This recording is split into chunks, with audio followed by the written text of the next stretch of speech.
Ok, estamos de volta. Aqui ao meu lado o professor Antônio Neves, da Universidade Federal do ABC. O professor doutor, ele fez até pós-doutorado, que eu acho que é uma Uhum. coisa assim muito. Você faz mestrado, doutorado, pós-doutorado. Tem pós-doutorado? Não? Você pode fazer mais de uma pós, sim. Pode fazer mais de uma pós. Em física.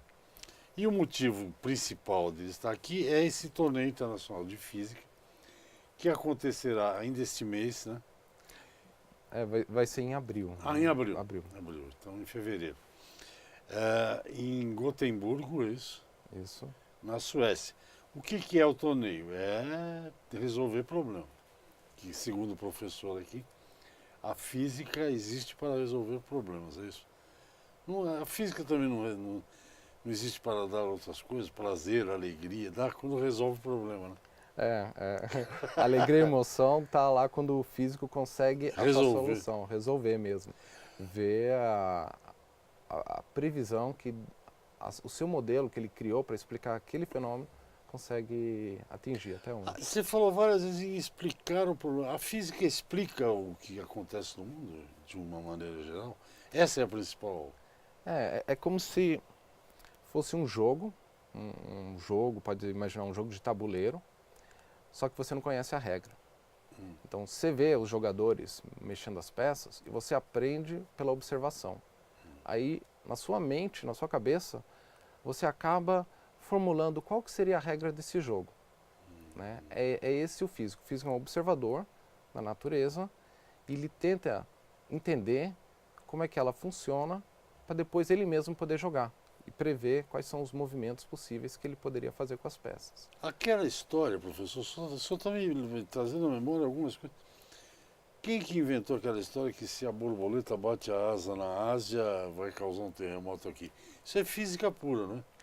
É, é usado como explicação ou motivação para um ramo de teoria do caos, né? Bem aí na fronteira de física e matemática.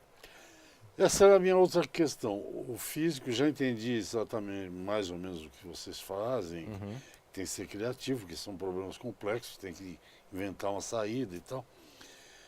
Quais são os elementos que a física usa? Deve usar muita matemática, deve usar química também, imagino. Vocês trabalham com outras matérias, ela é uma. É assim ou eu estou falando uma É, bobagem? geralmente as pessoas pensam em física, química e biologia como áreas distintas, né, com fronteiras bem delimitadas, né?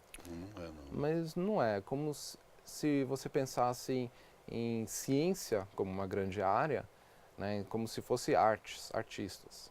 E aí você tem diferentes escolas de arte que pintam de um determinado modo. Então, isso aí é o físico, o químico e o biólogo. Cada um tem uma abordagem diferente para a ciência, né? Todos correspondem uns aos outros, né? Não tem Vol, um que domina todos. Voltaire, essa coisa de Tá. poder também É. não precisa. Voltando ao torneio, os meninos, são meninos, meninas? Meninos e meninas. Eles devem estar o quê? Com de 20 anos, é tudo muito jovem, né? Isso, temos a partir do segundo ano da universidade até ingressando no mestrado. Tá, e eles vão, e quanto tempo dura esse torneio internacional? Quanto tempo você tem para resolver o problema? Então, a lista de 17 problemas é divulgado com até 8 meses de antecedência Ah, do então já foram confronto. divulgados. Já foi divulgado. Foi divulgado no final de julho. No final de julho, então, todas as equipes começam a se reunir, começam a estudar, discutir e vão tentando realizar os experimentos, porque são problemas que envolvem boa parte deles experimentar, para descobrir o que funciona e não funciona.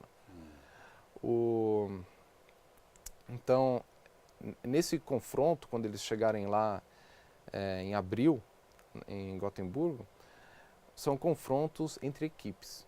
Né? Então, se você lembrar da analogia do futebol, são dois times que entram em confronto. Lá são três. Tá? Você tem Três, cada vez três. cada partida são três times. E fica um só. E vão pontuando, eles vão trocando papel. Né?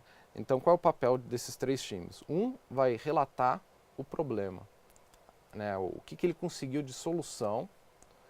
O segundo time vai tentar indicar onde estão as falhas daquele problema, daquela solução e talvez erros que foram cometidos pela equipe que está apresentando aquele problema, né? E a terceira equipe é um observador. Ele vai dar um resumo, uma revisão geral de tudo aquilo que ele viu entre aquelas outras 2 equipes. E um júri que é formado pelos professores que coordenam todas essas equipes vão dar pontuação para essas três equipes. Aí eles vão invertendo o papel a cada rodada, porque é isso que é a vida real do físico, né? Pesquisador, ele vai lá, ele mostra ao mundo a sua proposta, a solução, recebe críticas, talvez pode melhorar, talvez não acertou, e pode atacar de novo, né? Até outros problemas que ele vê que está errado. E o sistema vai avançando dessa forma, corrigindo, e é uma coisa que os alunos eles não aprendem na universidade. Então é algo de novo, né? Eles vão sentindo um gosto pela física, né, na participação desse torneio. Eu achei muito interessante, porque você faz os 3 papéis. Toda a equipe vai apresentar uma solução.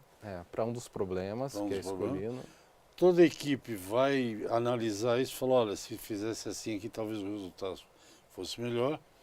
E vai ter um físico lá observando, né, que é o que você falou, para fazer um balanço geral do que ocorreu.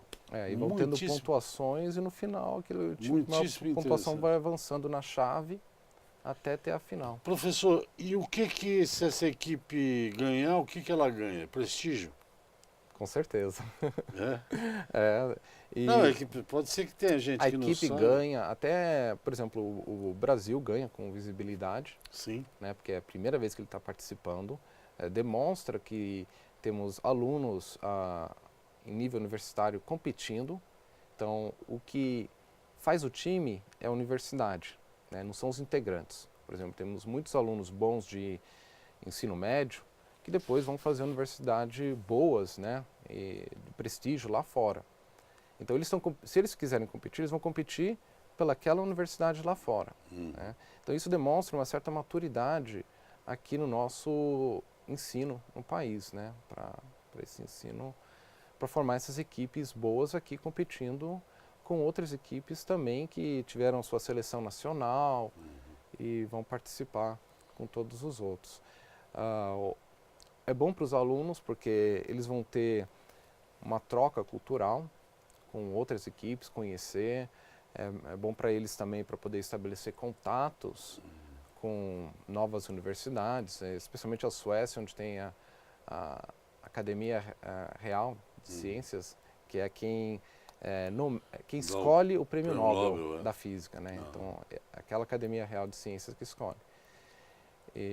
Então, são oportunidades para os alunos.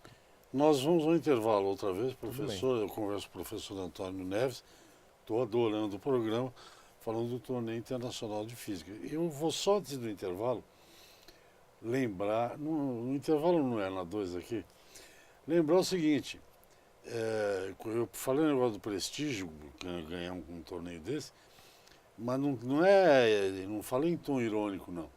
Você pensa que qualquer cientista, não sei o professor que está aqui ao meu lado, consegue, por exemplo, publicar um artigo numa revista chamada The Nature, se eu não me engano, realmente, quando você consegue um negócio desse, é um grande feito. Era isso que eu queria dizer. Mas um intervalo, a gente já volta já.